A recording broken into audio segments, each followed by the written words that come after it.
চাকৰি সংৰক্ষণটো সুপ্ৰিম কোৰ্টে কৈ থৈছে নহব বুলি কাৰণ তাতে কৈছে যে সেন্ট্ৰেল গভৰ্নমেন্টৰ চাকৰিত 50 ৰ ওপৰত যাব নোৱাৰে সেইটো আইনজ্ঞৰ পৰামৰ্শ ল'ব লাগিব যে এটো কেনেকৈ হ'ব পাৰে কিন্তু অসমত ৰাজ্য চৰকাৰৰ চাকৰিখিনি আমি সংৰক্ষণ কৰি দিম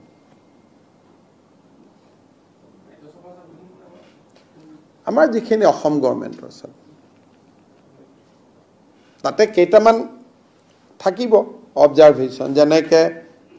আদিবাসী মানুহৰ কোনো কাগজ নাই চাহ বাগিচাৰ মানুহৰ কোনো কাগজ নাই তেওঁলোকক জুনু 1 জুনু 2 এনেকে কৈ থোৱা হৈছিল যেতিয়া এনআৰসিৰ কেছ হল তেতিয়াও সুপ্ৰিম কোৰ্টত কোৱা হল যে আদিবাসীখিনি আমি অৰিজিনাল ইনহেবিটেন্স বুলি ধৰিছো চাহ জনগোষ্ঠীক অৰিজিনাল ইনহেবিটেন্স বুলি ধৰিছো তেওঁলোকৰ ক্ষেত্ৰত সংজ্ঞাৰ প্ৰয়োজন নাই এটো এনআৰসিৰ কেছতে সুপ্ৰিম কোৰ্টৰ অৰ্ডাৰ আছে তেনেকে দুই এটা জনগোষ্ঠীৰ ক্ষেত্ৰত আমি অলপমান জনজাতি লোকৰ ক্ষেত্ৰত অনুসূচিত জাতিৰ ক্ষেত্ৰত যাৰ 51 চনৰ কাগজ নাই কিন্তু অথেন্টিক অসমীয়া তেওঁলোকৰ ক্ষেত্ৰত আমি প্ৰভাইডেড কৰিব লাগিব ধৰক এজন মিছিং মানুহৰ তেওঁ একদম চৰত আছিল চৰ মানে সেই সময়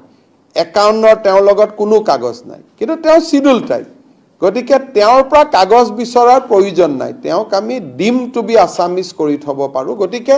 এই ক্ষুদ্ৰ কথাবোৰ যাতে ই কোনো বিভেদৰ বীজ নিখিছে ক্ষুদ্ৰ কথাবিলাক আমি আসুৰ লগত পাতি লম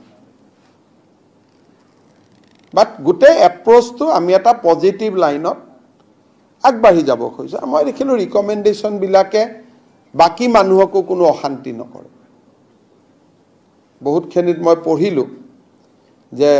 যদি আপুনি বৰাক উপত্যকাটো বাদ দিয়ে তেতিয়ালে 80% ৰিজাৰ্ভ কৰিলেও কাৰ ক্ষতি হ'ব কাৰো ক্ষতি নহয়